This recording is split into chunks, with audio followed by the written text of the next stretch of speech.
नमस्कार रसिकाओ, मी सांज तुमचं सांज मराठी मॅजिक या चॅनलवर स्वागत करते. नवरी मिळे हिटलरला ज्या 25 डिसेंबरच्या भागात काय होणार आहे ते आता आपण पाहूया. तर एपिसोडची सुरुवात अशी होते की एजे आणि लीला रोमॅन्टिकली डान्स करत असतात आणि डान्स करून झाल्यानंतर एजेला डायलॉग बोलायचा असतो, पण एजे तो डायलॉग विसरून जातो. तर लीला एजेला आठवून देते की डायलॉग बोला ना एजे, छान करताय. त्याच्यानंतर एजेला डायलॉग आठवतो आणि तो अंगठी लीलाच्या बोटामध्ये घालतो आणि सांगतो, मेरे दिल की जुबा पर बस एक ही बात है, आय लव्ह यू लीला. आणि लीला हे ऐकताच खूप खुश होते. तिला खूप आनंद होतो. तिच्या चेहऱ्यावर तो आनंद दिसत असतो, कारण ती ह्याच लाईनची वाट बघत आहे. ती लाईन जाहिरातीत का असेना पण एजे बोलतो, त्यामुळे लीला खूप खुश होते. इथे दुर्गा भडकलेली असते. दुर्गा किशोरला सांगते, किशोर मी काहीही केलं तरी ही लीला माझ्यापेक्षा 2 पावलं पुढेच का असते? आज तर हद्दच झाली. एजंटसारखी व्यक्ती जी कधीही कोणासमोर नाच वगैरे करणार नाही, ते चक्क लीलासमोर नाचले. दिस इज अनबिलिव्हेबल. किशोर, अगर हे असंच चालू राहिलं ना, तर एक दिवस ही लीला एजेंना स्वतःच्या तालावर नाचवेल. आणि तिच्या पाठोपाठ तिची ती बहीण, ती सुद्धा या घरात कधी येईल हे आपल्याला कळणार सुद्धा नाही. आणि ती लीला हा जो डाव खेळतेय ना, तो ती जिंकेल. त्यावर किशोर दुर्गाला सांगतो की लीला हा डाव नाही जिंकणार, कारण आपल्याकडे अजून एक हुकमी एक्का आहे.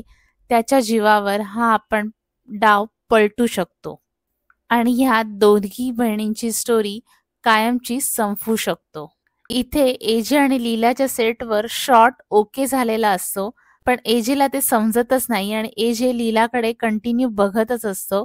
मग त्यानंतर सगळे टाळ्या वाजवायला लागतात, तेव्हा एजे भानावर येतो आणि मग डायरेक्टर एजेला सांगतो की एजे सर सुपर्ब. इथे विक्रांत सरस्वतीला बोलवतो एका जागेवर आणि तिथे तो तिला भेटतो आणि सरस्वतीला सांगतो की आता तू रडू नकोस, आता मी आलोय ना, सगळं नीट होणार. आणि सरस्वती खूप खुश होते. इथे दुर्गा आजींच्या रूममध्ये येते. तर आजी काहीतरी वाचत असतात.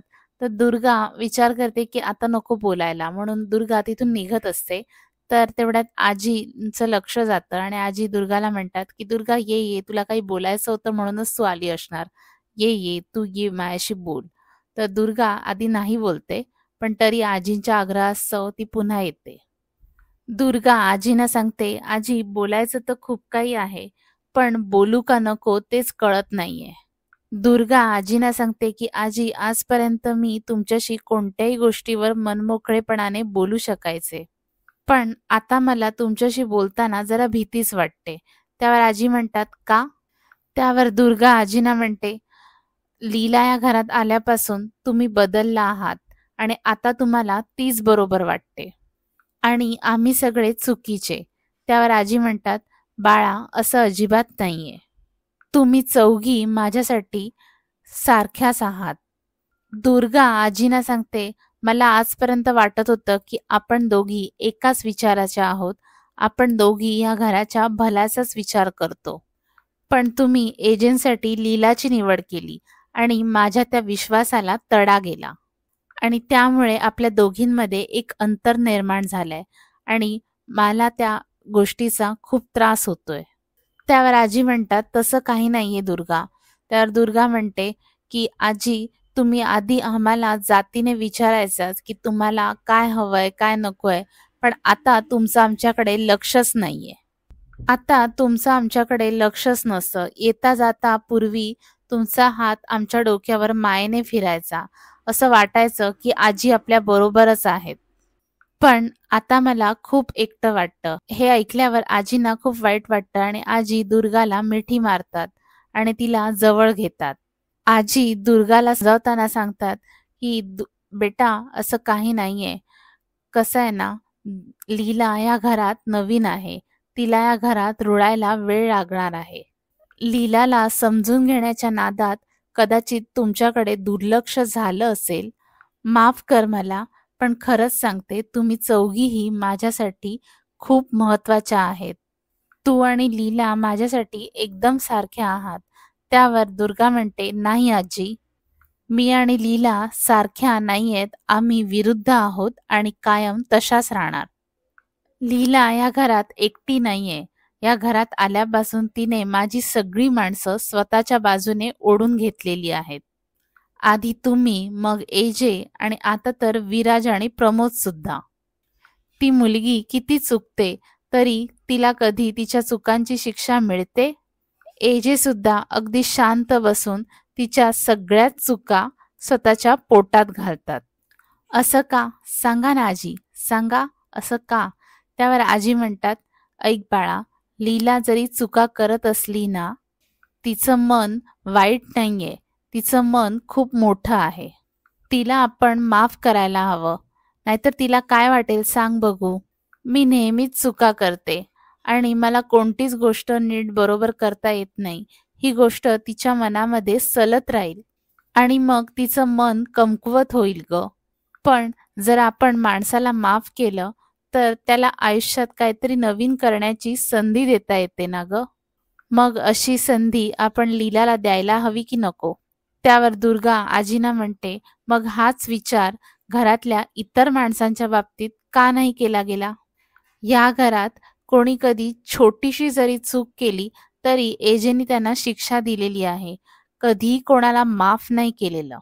न्याय सगळ्यांसाठी सारखा नाहीये का? त्यावर आजी दुर्गाला म्हणतात, न्याय हा सगळ्यांसाठी सारखाच असायला हवा. बरोबर आहे तुझं. कदाचित लीलाला समजून घेण्यामध्ये, तिच्या चुका माफ करण्यामध्ये, तिला संधी देण्यामध्ये, त्या सगळ्यामध्ये माझ्याकडून आणि अभिरामकडून तुमच्या सगळ्यांच्या बाबतीमध्ये दुर्लक्ष झालेलं आहे.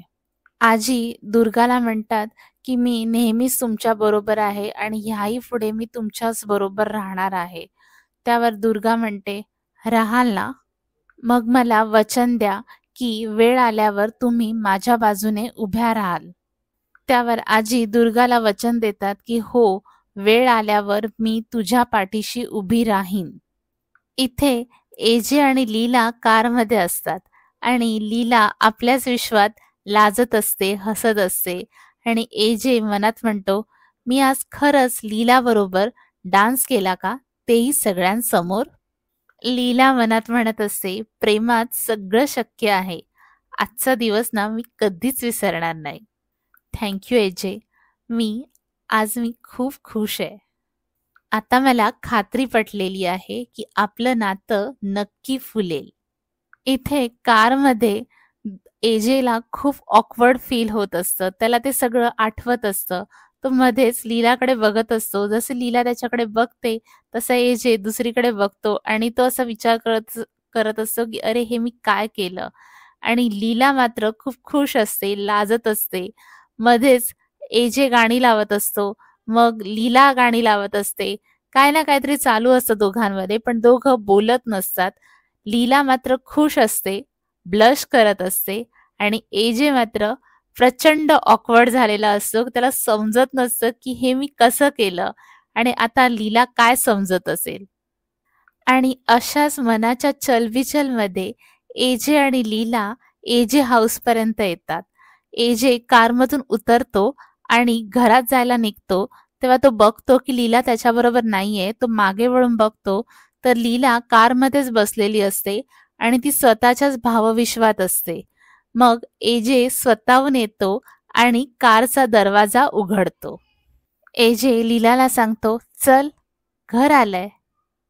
मग तेव्हा लीला भानावर येते आणि ती कारमधून उतरते. कारमधून उतरल्यावर लीला तिथेच थांबलेली असते. एजे लीलाकडे बघतो आणि म्हणतो, काय झालं? लीला काहीच बोलत नाही, ती शांत असते. तर एजे स्वतःहूनच बोलतो, आजचा दिवस एवढाही वाईट नव्हता. You can smile. त्यावर लीला एजेना म्हणते, एजे, मी आजचा दिवस कधीच विसरणार नाही. त्यावर एजे लीलाकडे बघतो आणि लाजत म्हणतो, मी पण. आणि मग एजे आणि लीला दोघंही एजे हाऊसमध्ये एंट्री करतात. आणि घरात आल्यानंतर एजे आणि लीलाचं लक्ष जातं दुर्गा, लक्ष्मी, सरस्वती आणि त्यांच्याबरोबर असलेल्या विक्रांतकडे. आणि विक्रांतला बघितल्यानंतर लीला एजेना म्हणते, एजे. आणि मग एजे सुद्धा विक्रांतकडे बघतात आणि एजे खूप चिडतो आणि इथेच हा भाग संपतो. नवरी मिळे हिटलरलाच्या उद्याच्या भागात काय होणार आहे हे जाणून घेण्यासाठी चॅनलला सबस्क्राईब नक्की करा. लवकरच भेटूया एका नव्या व्हिडिओमध्ये. तोपर्यंत मी सांज तुमची रजा घेते. बाय.